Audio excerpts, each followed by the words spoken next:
Hi guys, today we will talk about how can you fix that problem you have on your BeReal app. So all you have to do to fix it on your app, so you just click here on settings here. So then it's going to take you here to next step or list settings here, and you just go down here and you click here on apps.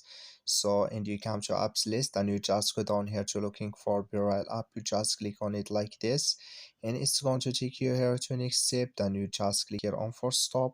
So and you click here on OK, then you go down here, you click here on storage, and you come to storage list, and you just click here on clear cache. Then all you have to do, so you just go to your Play Store. So you click here on your Play Store, then it's going to take you, it's going to show for you like this. You search for your BeReal app, it's going to show for you like this. You will find here update, so just click on it, then it's going to update video on your BeReal app.